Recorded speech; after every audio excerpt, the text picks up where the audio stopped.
Mi hija me llevó a vivir a la casa de su esposo después de mi cirugía de cadera, para poder cuidarme mejor. Cada día, la madre de mi yerno me preparaba un vaso de leche especial.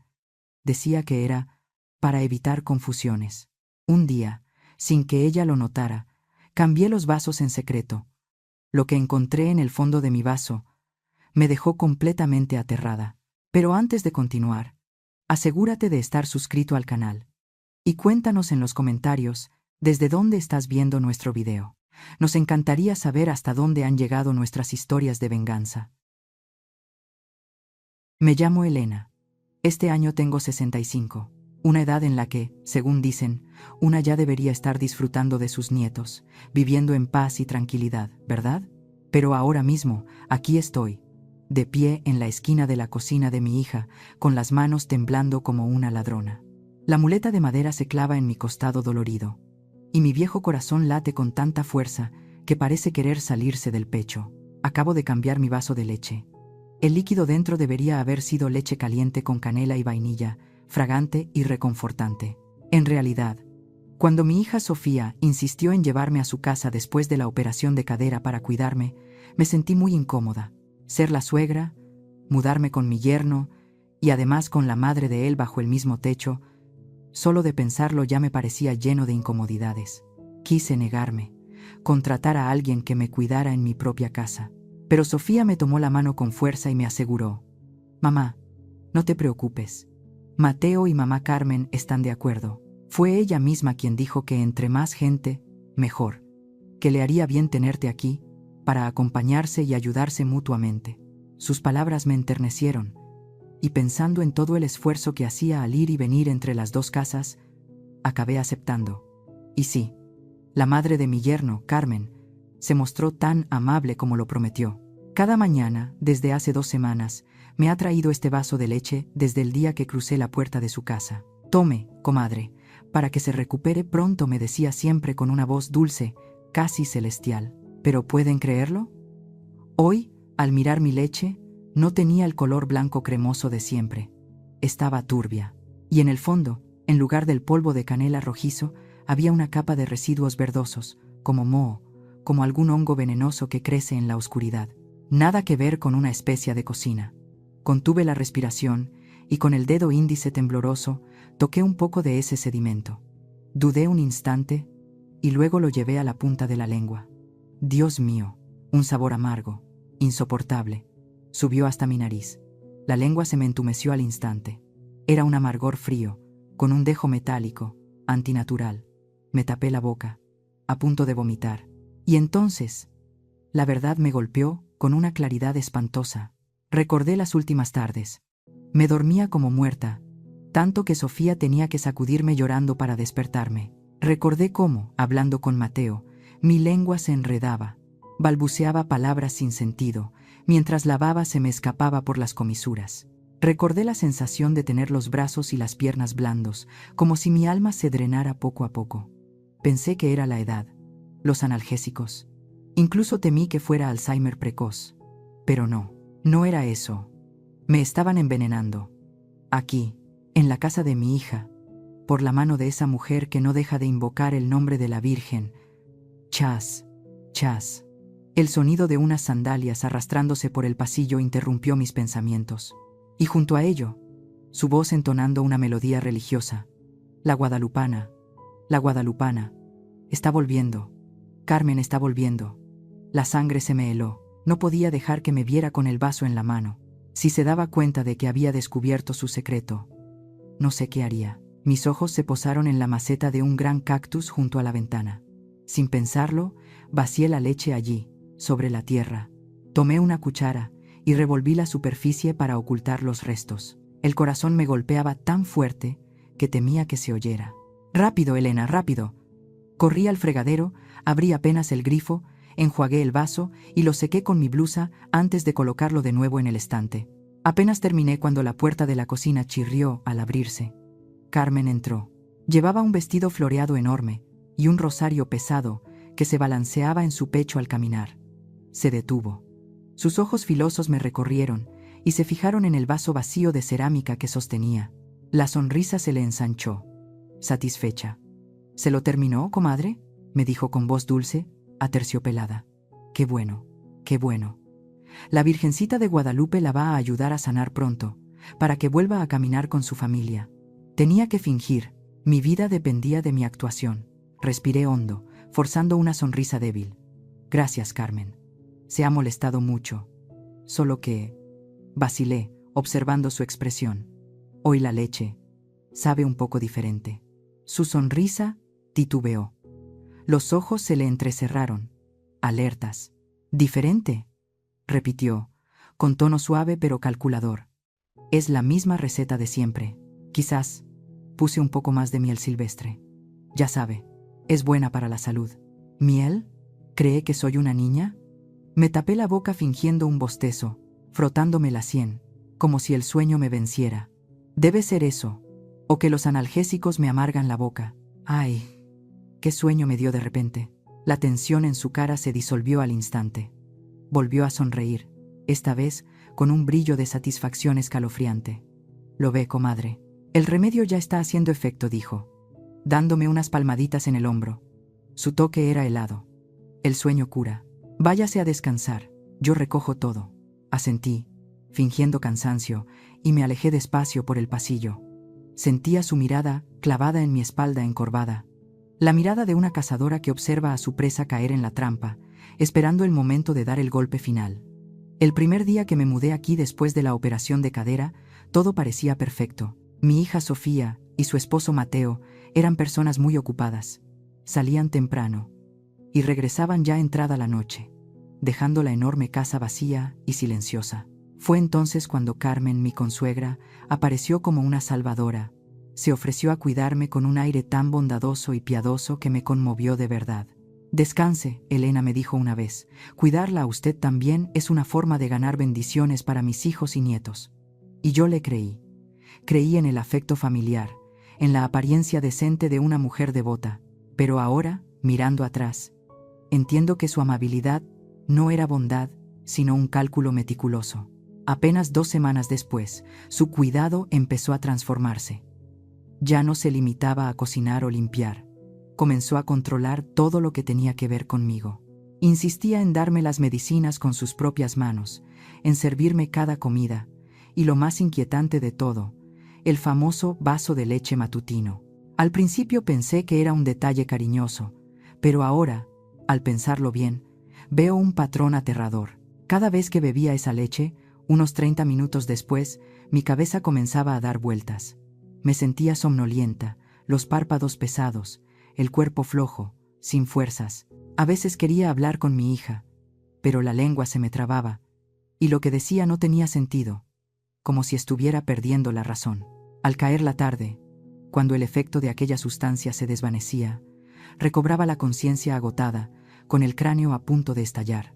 Antes me culpaba a mí misma, pensando que era la edad o los medicamentos, pero todo era parte del plan de esa mujer. A la mañana siguiente, Carmen entró como siempre, con una bandeja en las manos y el vaso de cerámica Talavera humeante.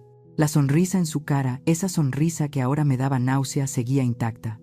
«Buenos días, comadre», me dijo con voz empalagosa. «Aquí tiene su leche calientita, para que agarre fuerzas». Tragué mi asco y fingí dolor en el estómago. «Ay, doña Carmen, déjelo ahí, por favor. Me ha caído mal el vientre. Necesito ir al baño de inmediato». Ella frunció el ceño un momento, pero enseguida asintió. «Vaya rápido entonces. Se le va a enfriar». Dejó el vaso sobre la mesa junto a mi cama y salió. Justo cuando sonó el teléfono abajo. Era mi oportunidad. Apenas desapareció tras la puerta, me levanté lo más rápido que pude. A pesar del dolor en la cadera, saqué de la bata una bolsita de plástico que había escondido la noche anterior. Vertí toda la leche dentro, la até bien y la metí debajo de la almohada. Para que la escena pareciera creíble, unté un poco de los restos de leche en el borde del vaso, simulando que la había bebido. Mi corazón latía con violencia cuando escuché los pasos de Carmen acercarse otra vez. Me senté al borde de la cama, jadeando. Ella entró y de inmediato sus ojos se clavaron en el vaso vacío. Lo tomó, lo examinó minuciosamente, como una inspectora buscando pruebas. Al ver el fondo limpio, su rostro se relajó con una sonrisa satisfecha. «Muy bien, comadre. Así debe ser. Las medicinas hacen efecto solo si se toman a tiempo, dijo, llevándose el vaso para lavarlo, sin sospechar nada. Esa tarde, noté el cambio en mi cuerpo. Mi mente estaba despejada como no lo había estado en semanas. La niebla que cubría mis pensamientos se disipó por completo. Veía todo con claridad. Podía razonar con lucidez. Aunque el dolor de la operación seguía, sentía volver la energía a mis músculos. Ya no me temblaban las manos ni las piernas. Para asegurarme, empecé a hacer pruebas mentales. Recordé los nombres completos de mis nietos, sus fechas de nacimiento, el número de teléfono del abogado que trabajó con mi esposo. Todo, con precisión absoluta. No había olvido, no había confusión. No tengo Alzheimer, susurré, con lágrimas de alivio y rabia corriéndome por las mejillas. La loca no soy yo, la enferma es ella. Esa noche decidí montar una escena aún mayor. Me acosté temprano, fingiendo un sueño profundo. Respiraba con calma, los ojos casi cerrados, dejando solo una rendija para observar. La puerta chirrió. Escuché los pasos suaves y reconocí enseguida su ritmo. Carmen entró, pero no vino a cubrirme ni a revisar si dormía. Fue directo al buró, donde guardaba mi bolso con mis documentos más importantes. Bajo la tenue luz del velador, la vi hurgando en mi bolso con una torpeza ansiosa. Sacó mis papeles del seguro médico, y luego lo peor, el duplicado de las escrituras de mi casa en Coyoacán. El bien más valioso que mi difunto esposo y yo habíamos logrado tener. Carmen sacó su celular, encendió la linterna en modo tenue y comenzó a fotografiar los documentos, uno por uno. La luz del teléfono iluminó su rostro deformado por la codicia. La oí murmurar entre dientes: «Esta casa vale una fortuna. Carlos podrá salvarse». ¿Carlos? ¿Su hijo menor? ¿El ludópata? Ahí lo entendí todo. Quería hacerme pasar por demente, encerrarme en un asilo y quedarse con mi propiedad para venderla y pagar las deudas de su maldito hijo. La sangre me hervía. Apreté los puños bajo la sábana, las uñas hundiéndose en la piel. Quería levantarme y gritarle en la cara, arrancarle esa máscara de santurrona hipócrita. Pero me contuve. No podía. Si armaba un escándalo, lo negaría todo. Diría que yo deliraba, que estaba loca. ¿Y a quién creerían? ¿A una anciana convaleciente o a una mujer piadosa y dulce? Necesitaba pruebas. Pruebas reales, irrefutables. Tenía que resistir. Esperar el momento justo para arrancarle la máscara a ese demonio, frente a todos. El cuarto día supe que ya no podía esperar más. Había llegado mi única oportunidad para cambiar las cosas. Esa mañana, como de costumbre, Carmen iría a misa. Solía pasar al menos 2 horas en la iglesia, confesándose, rezando o haciendo quién sabe qué, cosas que solo Dios entendería. Era el único momento de la semana en que esta casa quedaba completamente vacía. Sin ella, sin mi hija, sin nadie. Decidí hacer algo que en cualquier otra circunstancia jamás me habría atrevido a pensar: entrar al nido del enemigo, el dormitorio de Carmen, en el 2º piso. Para una mujer de mi edad, recién operada de la cadera, subir esas escaleras era un suplicio. Cada peldaño era una punzada que me atravesaba desde la cintura hasta el talón. Pero lo logré. Llegué al 2º piso y empujé la puerta, que estaba entornada. La habitación me recibió con una solemnidad escalofriante. En las paredes colgaban cruces de distintos tamaños y retratos de la Virgen de Guadalupe que parecía mirarme con tristeza. El aire olía a cera e incienso, tan fuerte que mareaba. Todo parecía el cuarto de una devota mujer religiosa, pero yo sabía que bajo esa fachada se escondía otra realidad. No perdí tiempo mirando. Empecé a registrar todo, bajo la cama, en los cajones del armario, detrás de las estatuas de santos. Y entonces la encontré. Una vieja caja metálica con dibujos de galletas de mantequilla, escondida bajo un montón de sábanas viejas. La abrí con manos temblorosas. Dentro había montones de boletos de apuestas de carreras de caballos, recibos de casas de empeño arrugados, con intereses imposibles. Pero lo que me heló la sangre fue un sobre marrón en el fondo. Saqué una hoja escrita a mano, con letra torpe y amenazante. Junto a la nota, una fotografía. Mateo, mi yerno, captado a escondidas mientras caminaba del estacionamiento a su trabajo. El mensaje era breve y brutal. Vieja, paga 500,000 pesos por Carlos o su hermano terminará con las piernas rotas. Entonces todo cobró sentido.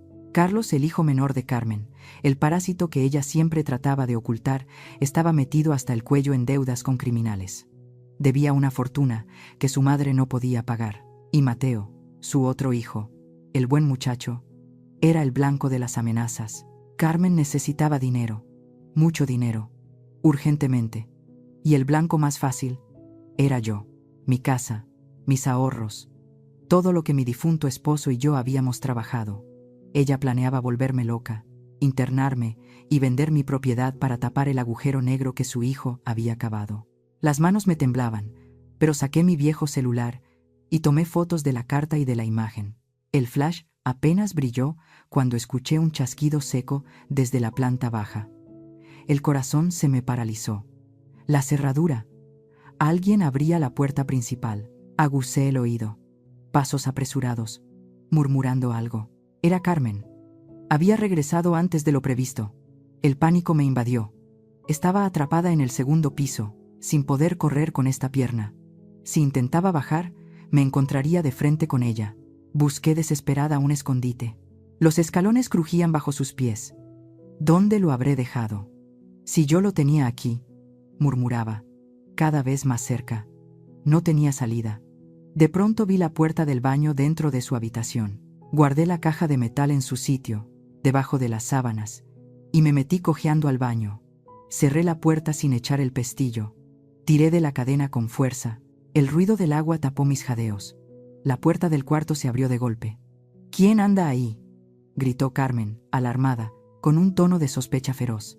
Golpeó la puerta del baño. ¿Quién está adentro?, respiré hondo, y respondí con voz trémula, intentando sonar natural. Soy yo, Elena. ¡Ay, Carmen! El baño de abajo está tapado y ya no aguantaba más. Tuve que subir corriendo. Perdón por meterme aquí sin avisar. Hubo silencio. Pude imaginar su cara, desconfiada. Carmen no era fácil de engañar, pero el ruido del agua y mi excusa parecían convincentes.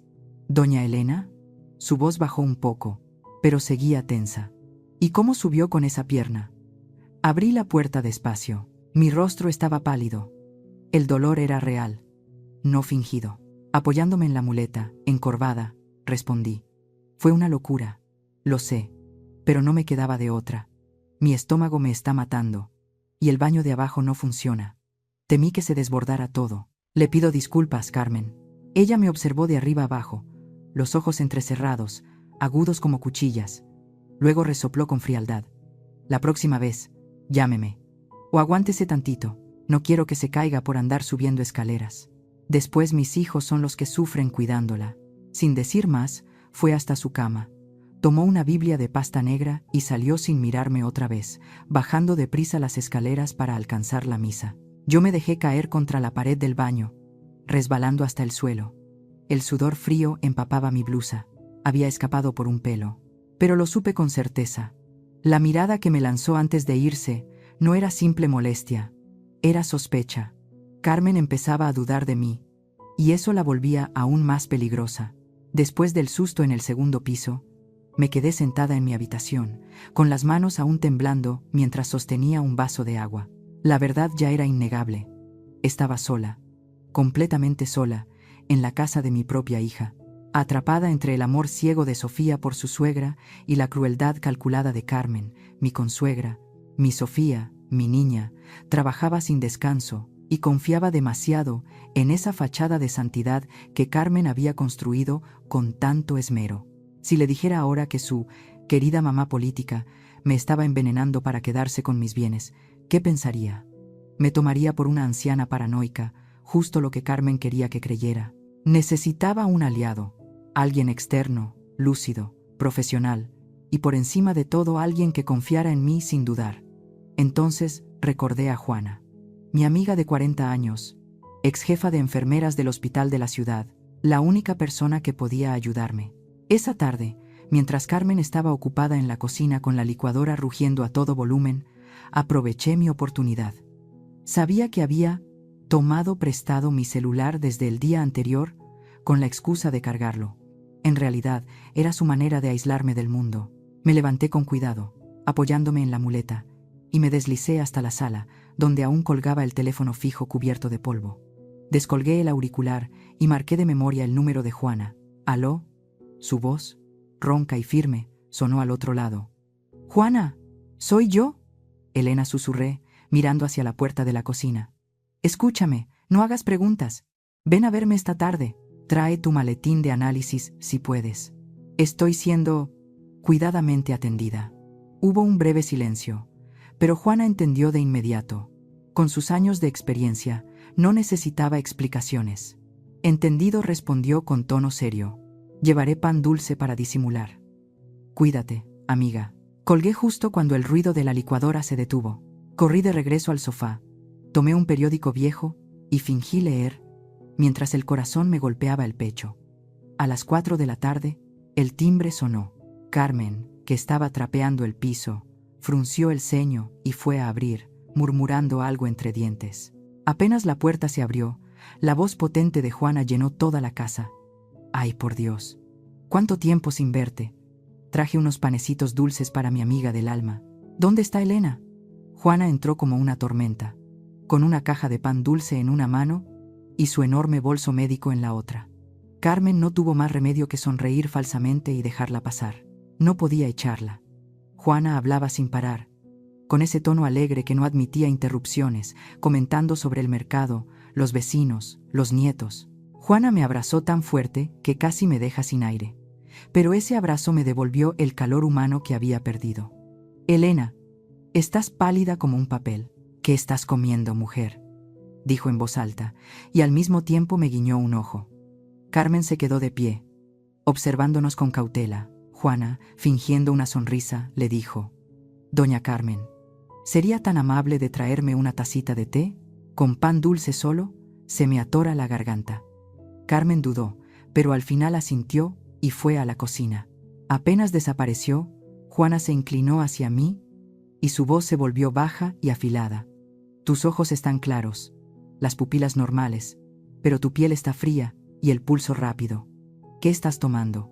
Metí la mano en el pecho del suéter y saqué una bolsita de plástico. «Analiza esto», susurré. «Es la leche que me da cada mañana». Juana la escondió en su bolso con discreción. «Entendido. Lo revisaré. Esta misma noche», murmuró. En ese momento, Carmen regresó con la bandeja. Se detuvo al vernos en silencio, mirándonos con sonrisas tensas. Su mirada se posó en el bolso de Juana antes de volver a mi rostro. «Aquí tienen su té, señoras», dijo con voz amable, pero los ojos eran puro filo. Después de una conversación banal sobre recetas y el clima, Juana se levantó para irse. Me abrazó una vez más y me susurró al oído: «Ten cuidado». Cuando la puerta se cerró detrás de ella, la sonrisa de Carmen se borró. Se giró hacia mí, con una mirada helada. «¿De qué hablaban tanto tú y la señora Juana?», preguntó con voz plana. «Las vi muy calladitas al final». «¿Qué traman?». Fingí una risa nerviosa. «Ay, nada, mujer. Puras quejas de viejas. Ella hablando mal de su nuera, y yo, al contrario, diciéndole que usted es un ejemplo». Carmen no dijo nada. Su ceño se frunció, gruñó apenas, y volvió a la cocina. El ruido de los trastes chocando sonó como truenos. Esa misma noche, su sospecha se convirtió en acción. Trajo un vaso de leche más grande de lo habitual. El aroma de canela era tan fuerte que quemaba la garganta. Esta vez no se alejó, sino que se quedó de pie, con los brazos cruzados, mirándome fijamente. «Bébala», comadre, ordenó, con una voz dulce que tenía filo. «Está calientita. Si se enfría, sabe mal». No tenía escapatoria. Si me negaba, lo notaría. Levanté el vaso y tomé un pequeño sorbo. El amargor seguía allí, disfrazado apenas por el dulzor excesivo. Tuve que beber la mitad y fingir que me atragantaba. «Cof, cof, está muy caliente», tosí, tomando la servilleta y apretándola contra los labios. Escupí discretamente la leche dentro, fingiendo limpiar mi boca. Enrollé la servilleta empapada y la escondí en mi mano. «Tenga más cuidado», dijo Carmen sin emoción. «Está bien, ya bebió suficiente. Descanse». Se llevó el vaso medio lleno, lo vació en el fregadero y abrió el grifo. Yo me quedé allí, con el corazón desbocado y la servilleta húmeda apretada entre los dedos. Esta guerra estaba llegando a su punto más peligroso. Carmen ya desconfiaba de mí, y yo sabía que mi tiempo se estaba acabando. A la mañana siguiente, permanecí acostada en mi cama, los ojos entrecerrados, pero los oídos alerta. La puerta se abrió despacio, casi sin ruido. Carmen entró de puntillas. No traía la leche, ni me llamó para levantarme. Se acercó a mi mesa de noche. Tomó con cuidado mis lentes de lectura y salió sin decir palabra. Me quedé inmóvil, el corazón golpeando el pecho, preguntándome qué planeaba hacer con ellos. Poco después, comenzaron a oírse ruidos extraños desde la cocina. El clic del gas, pasos apresurados y luego, silencio. Pero en cuestión de minutos, un olor penetrante empezó a invadir mi habitación. Gas. En ese preciso momento, escuché el sonido del coche de Mateo llegando al garaje. Había vuelto al mediodía para recoger unos documentos olvidados. Apenas abrió la puerta, su grito resonó por toda la casa. Dios mío, ¿de dónde sale este olor a gas? De inmediato, Carmen apareció corriendo desde el cuarto de lavado, con el rostro desencajado, agitando los brazos en pánico. ¡Ay, Mateo! Gracias a Dios que volviste. La señora Elena fue a la cocina, quiso cocinar algo, y se le olvidó cerrar la llave del gas. Si no entro a tiempo, hubiéramos volado por los aires. Salté de la cama, olvidando el dolor de la pierna, y bajé las escaleras apoyándome en la muleta. ¿Qué está diciendo Carmen? Yo no he bajado a la cocina en toda la mañana, grité, con la voz temblando de rabia y miedo, pero la escena que vi me dejó helada. Mateo estaba junto a la estufa, tapándose la nariz, con el rostro pálido, y sobre la mesa, justo al lado del gas abierto, estaban mis lentes, los mismos que Carmen había tomado de mi cuarto minutos antes. «Mamá», dijo Mateo, mirándome con una mezcla de horror y decepción. ¿Qué estaba pensando?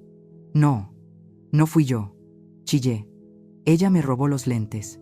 Ella preparó todo esto. Carmen, fingiendo llanto, se escondió detrás de su hijo. Ay, Mateo, pobrecita. Otra vez empezó con sus delirios. Bajó medio dormida, encendió la estufa y se regresó sin apagarla. Si no fuera por mí, estaríamos muertos los tres. Mateo negó con la cabeza, evitando mirarme. Su silencio fue peor que un grito. Era la condena final. Nadie me creería. En sus ojos, ya no era una madre, sino una vieja demente y peligrosa. Esa noche, el ambiente en la casa se volvió insoportable. Cuando Sofía regresó del trabajo y escuchó la historia del accidente con el gas, rompió a llorar. Me miró con tristeza y confusión. Carmen, viendo su oportunidad, habló con tono grave y compasivo. ¿Lo ves, Sofía? Hoy fue el gas. Mañana podría incendiar la casa con ustedes dormidos. Tu madre ya no está bien, hijita. Es un peligro para todos. Sofía hundió el rostro entre las manos, temblando. Carmen, con un gesto teatral, sacó un folleto arrugado del bolsillo y lo puso sobre la mesa. Ya hablé con este lugar, dijo, con voz serena. Es un asilo fuera de la ciudad. Dicen que tienen una habitación disponible pasado mañana. Allá estará mejor cuidada, con enfermeras todo el día. Sofía levantó la cabeza, los ojos rojos, y me miró. La fatiga y el miedo habían vencido su razón. Asintió lentamente, con un movimiento que sentí como un cuchillo clavándose en mi pecho. Mamá, sollozó. Perdóname. No puedo más. Tengo miedo, mamá. Mi corazón se hizo pedazos. Quise gritar, sacudirla, abrirle los ojos, pero supe que era inútil. Para todos, ya era la vieja loca de la familia. Permanecí en silencio, con las lágrimas corriendo por mi rostro, tragando mi dolor como veneno. Aquella noche me encerraron en mi habitación, como a una prisionera esperando su sentencia. Carmen había cortado el cable del teléfono fijo para impedirme pedir ayuda. Creía haber ganado. Sentada en la oscuridad, mi mirada se posó sobre mi viejo celular abandonado sobre el tocador. Carmen lo había dejado ahí, convencida de que estaba muerto o sin batería. Una chispa de esperanza encendió mi mente. Lo conecté con manos temblorosas, rezando para que encendiera. Un minuto eterno pasó, hasta que finalmente la pantalla brilló con un débil color verde. Apenas se encendió, apareció un mensaje de texto. Era de Juana. Contuve la respiración mientras lo leía, palabra por palabra. Benzodiazepinas en dosis altísimas, más hojas de toloache trituradas. Es veneno tipo A. Provoca confusión y pérdida de voluntad. No consumas nada que venga de ella. Estaré ahí mañana, en la comida. Cuídate. Apreté el teléfono con tanta fuerza que los nudillos se me pusieron blancos. Ahora lo sabía todo. No solo me drogaba con somníferos, también me estaba envenenando con toloache, esa planta maldita de las leyendas, usada para borrar la mente y someter el alma. La maldad de Carmen superaba todo lo imaginable. El domingo del destino llegó. El jardín olía a carne asada recién hecha, al carbón crepitando y a música de mariachi que sonaba suavemente desde una pequeña bocina. Pero detrás de esa apariencia festiva, el ambiente que envolvía a mi familia era denso, sofocante, como el de un velorio. Aquella no era una celebración, sino mi despedida. Una fiesta cuidadosamente orquestada por Carmen para deshacerse de mí con todas las apariencias de decencia frente a familiares y amigos. Yo estaba sentada en una vieja silla de ruedas que ella misma había preparado con esmero, fingiendo debilidad, la cabeza gacha, los ojos medio vacíos fijos en mis manos temblorosas. Pero dentro del bolsillo de mi suéter, mi mano apretaba el celular, esperando una señal. A mi alrededor, los invitados murmuraban en voz baja. Reconocí a algunos primos lejanos, viejos amigos de mi difunto esposo, incluso el sacerdote de la familia. Todos me miraban con lástima. Pobre doña Elena. Hace nada estaba tan fuerte. Y ahora, mírala. Perdida en su mente, susurró una voz. Gracias a Dios que Carmen la cuida tanto, añadió otra. Pobre Sofía. Con tanto trabajo, no podría con todo. Carmen caminaba entre los presentes como una santa. Vestía de negro, con un pañuelo blanco en la mano para secarse las lágrimas que ella misma provocaba. Sufro mucho, padre, dijo sollozando. La quiero como a una hermana, pero ya no reconoce a nadie. Casi quema la casa. Llevarla al asilo es lo mejor, aunque me parta el alma. Actuaba con tal maestría que, de no ser yo la víctima, hasta habría llorado con ella. La comida avanzó entre risas forzadas y frases de consuelo, hasta que, de pronto, Carmen se levantó. En sus manos llevaba una bandeja de plata. Encima, el vaso de cerámica talavera, humeante, idéntico al de cada mañana. Con voz alta, buscando atraer la atención de todos, anunció: queridos familiares, antes de despedirnos de doña Elena, quiero ofrecerle por última vez la leche especial que preparo cada día con tanto cariño. Es mi forma de pedirle a Dios que le dé paz y descanso en su nueva etapa. Todas las miradas se volvieron hacia mí. Vamos, mamá, me susurró Sofía entre lágrimas. Tómala, para que la tía Carmen se quede tranquila. Ella te quiere mucho. Levanté la cabeza y miré a Carmen directo a los ojos. En el fondo de su mirada, entre la falsa ternura y la compasión fingida, vi la satisfacción fría del triunfo.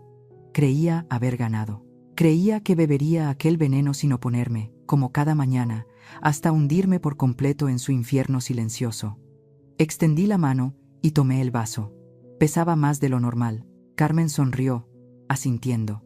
Bébela, Elena susurró. Que el Señor te bendiga.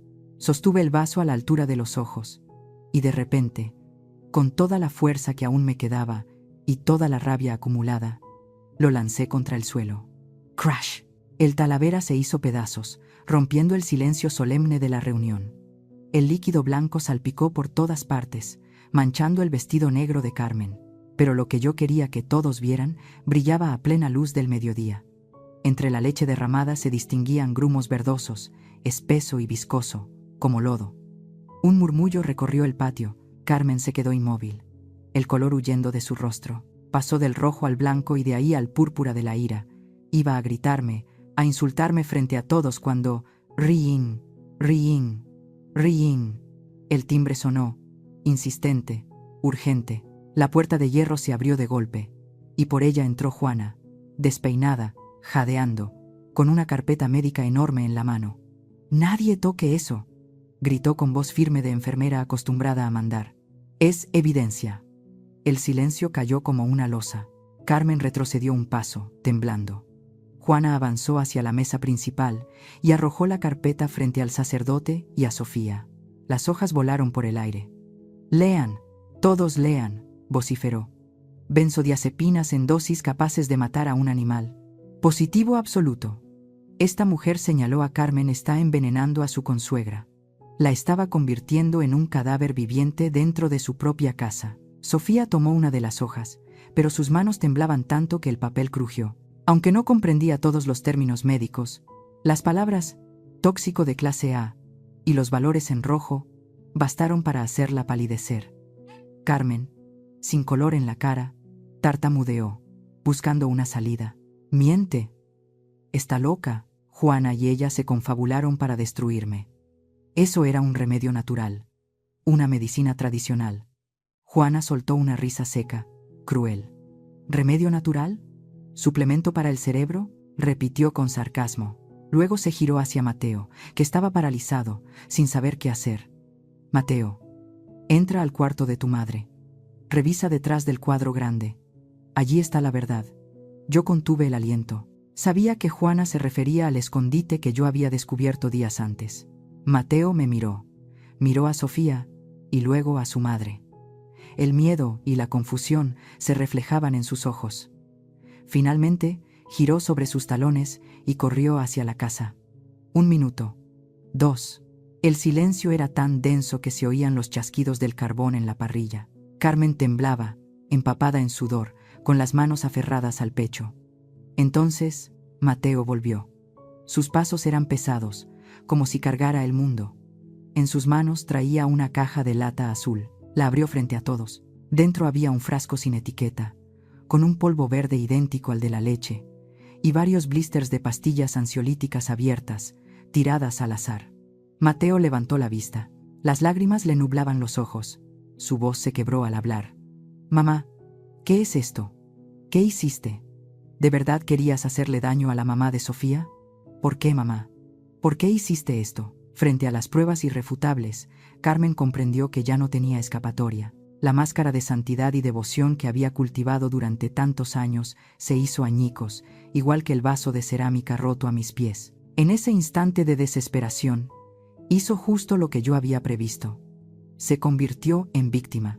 Se desplomó en medio del patio de ladrillo, abrazándose a las piernas de su hijo mayor, Mateo, y rompió en un llanto desgarrador, tan profundo y teatral que helaba la sangre. «Mateo, hijo mío, perdóname», sollozaba, con mocos y lágrimas corriendo por su cara.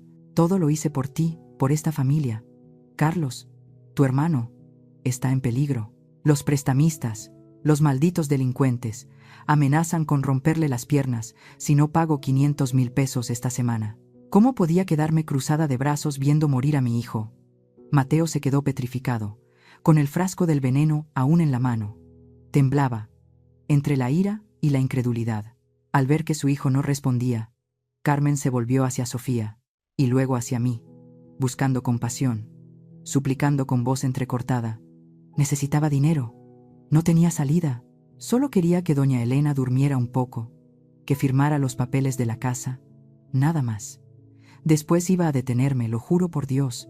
No quería matarla, solo pedirle prestado. ¿Pedir prestado?, pensé, con una mezcla de asco y furia. Llamaba pedir prestado a envenenarme, a robarme la lucidez y la vida que tanto me había costado construir. Sofía, junto a mí, estaba pálida como una sábana. Al oír la frase vender la casa, se tambaleó. Miró fijamente a la mujer que había considerado una segunda madre, aquella en quien había confiado a ciegas el cuidado de su propia madre, y comprendió que detrás de la sonrisa piadosa se escondía un demonio dispuesto a sacrificar cualquier alma por salvar a su hijo adicto y perdido. Carmen, creyendo que su farsa estaba funcionando, se arrastró hasta mí, se aferró a la orilla de mi falda y gimió. «Doña Elena, por favor, usted tiene una casa enorme en Coyoacán. ¿Para qué la quiere? Ya es mayor. No vivirá para siempre. Ayude a esta familia. Carlos también es parte de la casa. No sea cruel. No deje que lo maten. Basta ya». La voz de Sofía retumbó por todo el jardín, cortando el aire como un cuchillo. Nunca antes la había visto tan furiosa. Se abalanzó sobre Carmen y apartó sus manos de mí con una fuerza que me asombró. Se colocó frente a mí, respirando agitada, los ojos ardiendo de indignación. «Usted no tiene derecho a tocar a mi madre», gritó. «No tiene derecho a usar el amor como excusa para hacer el mal. Quería vender la casa de mi madre para rescatar a su hijo jugador. ¿Quería matarla para mantener sus vicios?». Luego se volvió hacia su esposo. Mateo seguía allí, entre nosotras, con el rostro desencajado y el frasco de veneno en la mano. Sofía lo miró con una frialdad que jamás le había escuchado en la voz. Mateo, elige. Ahora, o tu madre se va de esta casa para siempre, o nos vamos nosotras. Si se queda, me iré con mi madre y con tu hijo, y no volverás a vernos jamás. El silencio fue absoluto. Solo se oían los sollozos de Carmen, ahogados y teatrales. Mateo miró a su esposa, a su suegra en silla de ruedas, y finalmente a su madre, de rodillas en el suelo. Las lágrimas le corrían por el rostro, pero en sus ojos se encendió una determinación serena. La razón y la conciencia vencieron al instinto filial. Sin decir palabra, se inclinó. La tomó de los brazos y la obligó a ponerse de pie. Ella intentó aferrarse a su pecho, fingiendo desmayo, pero él la apartó con suavidad. La sostuvo por el brazo y la condujo hacia la puerta principal. «Vámonos», mamá dijo con voz ronca pero firme. «Te vas de aquí». «¿Qué? ¿Me estás echando? ¿Vas a dejar que tu esposa te haga correr a tu propia madre?», gritó Carmen, resistiéndose. Pero Mateo, empujado por la rabia, fue más fuerte. Sin responderle, la llevó hasta la reja, justo cuando pasaba un taxi. Le abrió la puerta y la hizo subir al asiento trasero. Sacó un fajo de billetes de su cartera y se lo metió en la mano. «Toma esto. Regresa al pueblo. No vuelvas jamás a la ciudad ni a esta casa. Te enviaré dinero cada mes, suficiente para vivir. Pero si vuelves, si te acercas a Sofía o al niño, llamaré a la policía. Te lo juro». Cerró la puerta de golpe y se dio la vuelta sin mirarla. El taxi arrancó, alejándose por la calle. Desde la ventanilla bajada se oyeron sus gritos desgarrados. «Mal hijo.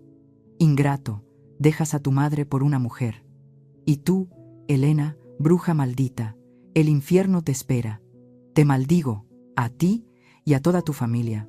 Los insultos se desvanecieron con el ruido del motor hasta que el silencio volvió al jardín. Un silencio helado, pesado, en medio de los restos del banquete aún sobre la mesa. Nos quedamos de pie, sin hablar, sintiendo que acabábamos de sobrevivir a una tormenta que se había llevado lo más frágil de todos nosotros: la paz y la fe en la familia. Desde el día en que Carmen fue echada de la casa entre insultos y vergüenza, el ambiente dentro de estas paredes se volvió denso, pesado, casi irrespirable. Era como el cielo antes de una tormenta, oscuro, opresivo, cargado de tensión.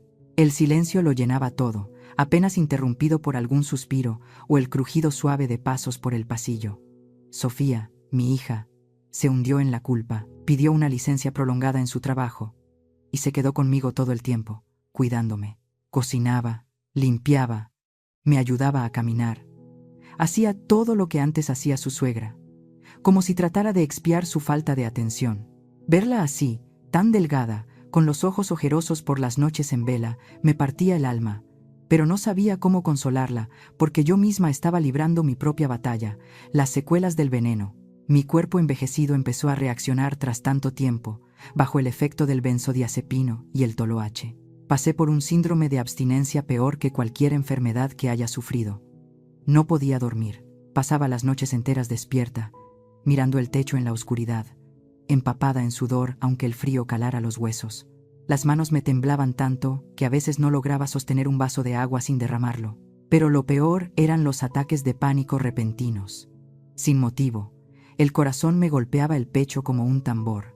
El aire se me iba, el miedo me estrangulaba sin explicación. Sofía y Mateo querían llevarme al hospital, comprarme medicinas. Me negué. Ahora desconfiaba de las pastillas, de esos pequeños círculos blancos que parecían inocentes. A mis ojos no eran más que balas disfrazadas de alivio. «Nada de medicamentos», les dije con firmeza. «Solo té de manzanilla. Mi cuerpo expulsará el veneno solo. No quiero más químicos dentro de mí». Así que cada día bebía litros de manzanilla con miel diluida, aferrándome a la voluntad como única medicina, luchando contra los temblores que me torturaban.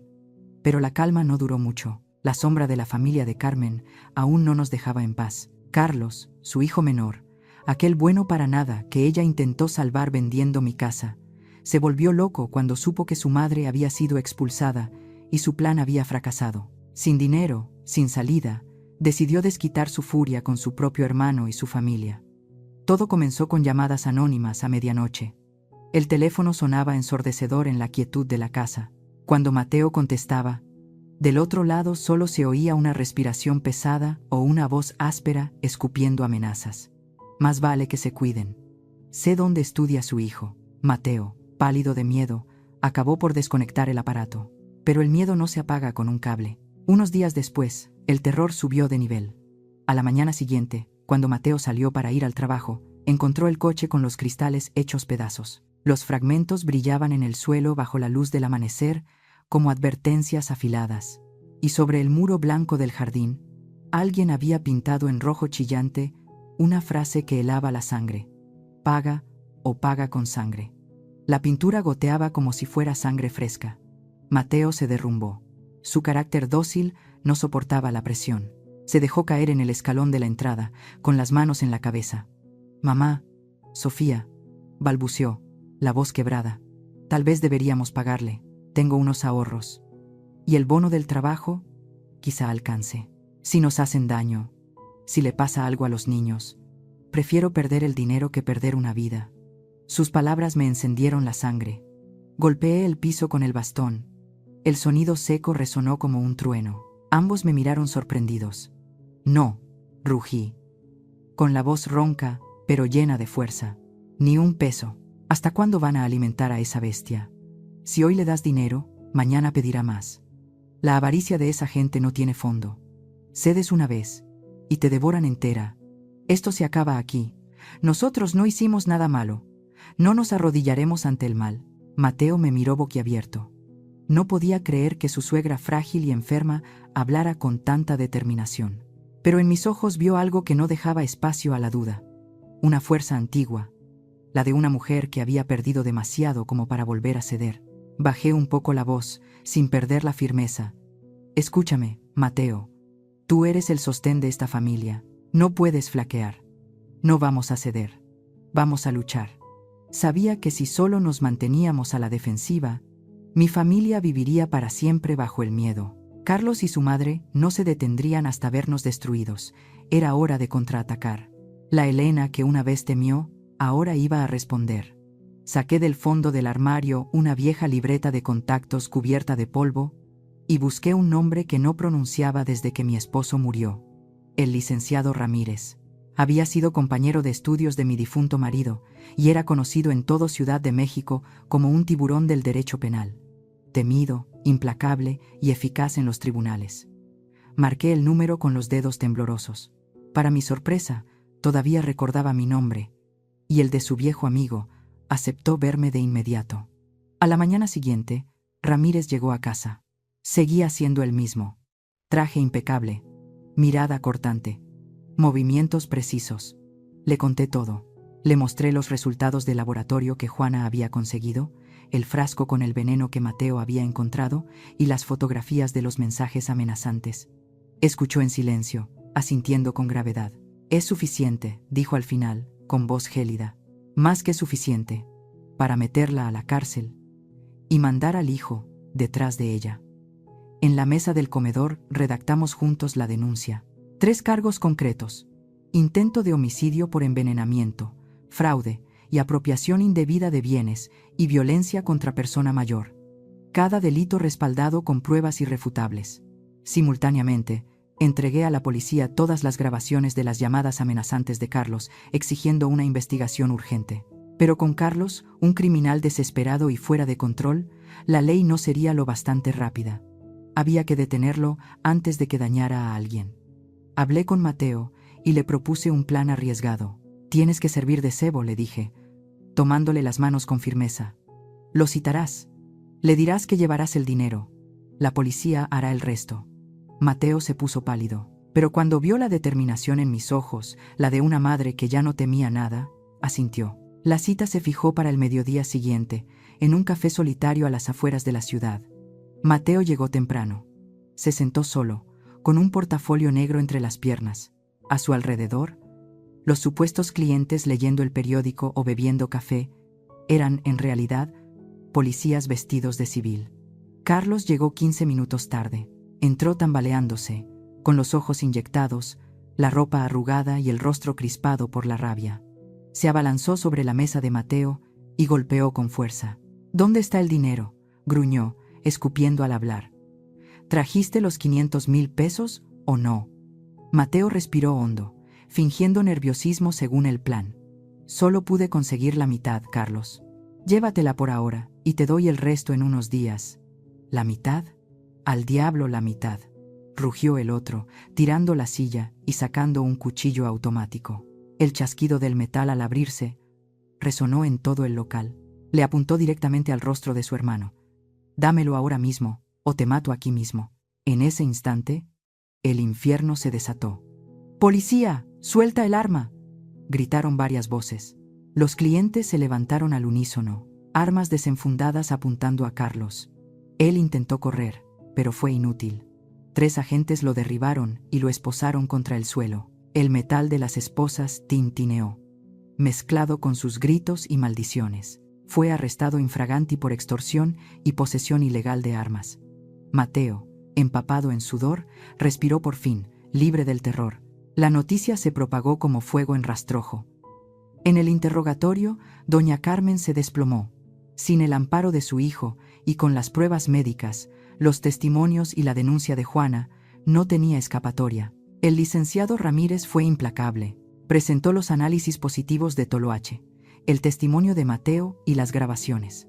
Carmen terminó confesando. Admitió haber vertido el veneno en mi leche durante semanas, siguiendo las instrucciones de su hijo, con la intención de quedarse con mis bienes. El juicio fue rápido. Carlos recibió una condena larga, con múltiples cargos acumulados. Carmen, por su edad y salud frágil, evitó la prisión, pero no el castigo. El tribunal ordenó su reclusión domiciliaria, con vigilancia electrónica y prohibición absoluta de acercarse a mi familia a menos de 500 metros. Sin embargo, la peor condena no vino de la justicia, sino del pueblo. La historia de la mujer piadosa que envenenó a su consuegra se difundió por todo el barrio, por cada grupo parroquial, por cada misa de domingo. Nadie volvió a dirigirle la palabra. Aquellos que antes la alababan por su devoción, ahora la evitaban con desprecio. Doña Carmen pasó el resto de sus días sola, encerrada entre 4 paredes, devorada por la culpa y el silencio. Y así, al fin, la justicia, aunque tardía, se cumplió. Han pasado 6 meses desde el día en que la tormenta llamada Carmen arrasó con nuestras vidas. 6 meses. No es tanto tiempo, pero ha sido suficiente para que hasta las heridas más profundas comiencen a cerrarse. Mi salud se ha recuperado de forma casi milagrosa, tanto que incluso el médico que me trataba quedó asombrado. He recuperado el 90% de mi fortaleza anterior. La vieja muleta de madera, compañera inseparable durante aquellos meses oscuros, ahora descansa olvidada en un rincón del trastero. Camino por la casa con paso firme, segura sobre mis propias piernas. Solo cuando debo andar largas distancias o ir al mercado, llevo conmigo un bastón liviano, no solo por apoyo, sino como un elegante accesorio de una mujer que ha vivido mucho. No solo mi cuerpo sanó, el espíritu de mi familia también empezó a curarse. La relación entre Sofía, Mateo y yo se recompuso, soldando las grietas que parecían irreparables. Mateo, aquel yerno que una vez vaciló entre 2 mujeres, ahora me mira con respeto y gratitud. Sabe que mi firmeza no solo salvó mi vida, sino también la suya. Lo libró del pantano de deudas y del dominio cruel de su madre y su hermano. «Gracias, mamá», me dijo una noche durante la cena, con la voz quebrada. «Gracias por ser fuerte. También por mí». Sofía, mi hija, también cambió. Ya no es la muchacha ingenua que confiaba ciegamente en la bondad de todos. Aprendió a observar, a escuchar y, sobre todo, a defender a su madre de cualquier peligro, venga de donde venga. Durante esa paz recién conquistada, tomé una decisión que sorprendió a todos: vender la casa antigua de Coyoacán. Era el hogar donde había vivido toda mi vida, donde crecieron mis recuerdos, donde Sofía dio sus primeros pasos y donde compartí risas y lágrimas con mi difunto esposo. Pero también era un imán para la codicia de gente como Carmen, la raíz del infierno que habíamos vivido. No quería seguir temiendo ser observada, así que la vendí, rápido, sin mirar atrás. Con el dinero compré un departamento en un edificio moderno, dentro de una zona residencial segura y tranquila. Lo mejor de todo es que está a unos pasos de la casa de Sofía. Puedo ver a mis nietos, cenar con la familia o simplemente pasar a saludarlos cuando quiero. Pero tengo mi propio espacio, mi independencia, ya no dependo de nadie. Contraté a una empleada por horas. Limpia, cocina, me ayuda cuando la necesito. Nuestra relación es profesional, clara, sin lazos confusos, ni dependencias emocionales que alguien pueda aprovechar otra vez. Para celebrar este nuevo comienzo, organicé una pequeña fiesta de inauguración. Solo invité a las personas que realmente habían estado conmigo en los peores momentos. Sofía, Mateo, mis nietos, y por supuesto Juana y el licenciado Ramírez. Juana llegó primero, alegre y escandalosa como siempre, con una enorme caja de pan dulce entre los brazos. «Felicidades, vieja amiga», exclamó riendo. «Con una casa así, vivirás 100 años más». Su carcajada contagiosa disipó cualquier sombra que quedara en el ambiente. El licenciado Ramírez llegó después, impecable, sereno. Levantó su copa de vino y me dijo con solemnidad: «Doña Elena, usted es la clienta más valiente que he tenido. Brindo por su libertad». Cuando todos se fueron, me quedé sola en el balcón, rodeada de bugambilias y orquídeas. El viento nocturno jugaba con mi cabello plateado. Frente a mí, la Ciudad de México brillaba, viva, llena de luz. En mis manos, una taza de café de olla humeante, con canela y piloncillo, un aroma cálido, dulce, sin rastro de aquel amargor falso del pasado. Saqué mi teléfono celular. En la lista de contactos todavía aparecía un nombre: Carmen. Lo miré unos segundos. No sentí odio, no sentí alegría, solo una calma serena. Presioné eliminar. Una vez, y para siempre, el nombre desapareció de la pantalla, como ella, que al fin había desaparecido de mi vida para siempre. Ha pasado un año más. Noviembre ha llegado a la Ciudad de México, trayendo consigo un frío suave, de ese que acaricia más que muerde. Sin embargo, el ambiente está lleno de color, de vida, de calidez. Hoy es el Día de los Muertos, la fecha más sagrada del año para nosotros. Mi departamento huele a cempasúchil, ese perfume dorado que parece venir del sol mismo, mezclado con el aroma dulce del pan de muerto recién horneado. Frente al altar mi ofrenda, cuidadosamente adornado, coloco la foto de mi esposo difunto en el lugar más honroso, rodeada de velas parpadeantes y calaveritas de azúcar de todos los colores. Le susurro en voz baja: «¿Ves, amor? Estoy bien. Sigo cuidando de la familia, como me pediste». El timbre suena. Son Sofía, Mateo y mis 2 nietos, Leo y Valentina. Entran como pajaritos revoloteando, riendo, abrazando mis piernas. Mateo llega al final, con una canasta de frutas y una botella de tequila de primera. Se le nota distinto. Camina erguido, con la mirada firme. Ya no se esconde detrás de la culpa ni del miedo. Ahora es un hombre en toda regla. Durante la cena, las risas llenan el aire. Nadie menciona el nombre de Carmen, pero su ausencia flota en el ambiente como una sombra lejana, no como un vacío, sino como una lección. Sin embargo, los niños siempre dicen la verdad. Mientras comíamos tamales, Valentina levantó sus ojitos grandes y preguntó: «Papá, ¿por qué ya no visitamos a la abuela?» La maestra dijo que hoy hay que recordar a los abuelos y a los que ya no están. El silencio cayó sobre la mesa. Sofía apretó su servilleta, nerviosa. Yo dejé los cubiertos y miré a Mateo. Hace un año, esa pregunta lo habría desarmado. Hoy no. Puso su vaso sobre la mesa, acarició la cabeza de su hija y habló con calma. «Valentina, tu abuela está descansando en un lugar muy lejano, tratando de sanar. Tiene una enfermedad en el alma, una que hace daño a los demás sin darse cuenta. A veces, querer a alguien significa dejarlo ir, para que aprenda su propia lección. Nosotros no la odiamos, pero debemos mantener distancia para proteger nuestra alegría. ¿Lo entiendes, hija?» Valentina asintió despacio. Tal vez no comprendió las palabras, pero sí la paz en la voz de su padre. Yo lo miré y sentí una emoción profunda. Ese era el verdadero fruto de todo lo vivido. No solo había salvado mi vida, sino que había roto la cadena de dependencia que había atado a Mateo durante años. Ahora sabía amar sin someterse, cuidar sin destruirse. Más tarde, cuando todos se fueron, salí al balcón. Desde allí, vi pasar el desfile. Mujeres vestidas de catrinas, trajes coloridos, música y risas que honraban la muerte como parte de la vida. Y comprendí algo que nunca había entendido cuando vivía en aquella vieja casa de Coyoacán. Nos enseñan a perdonar, a ceder, a mantener la paz, pero casi nunca nos enseñan el derecho a decir no. Durante mucho tiempo me pregunté si había sido cruel al denunciar a mi consuegra. Hoy sé que no. Respirando este aire libre, entiendo que perdonar no significa permitir que el daño regrese a tu vida.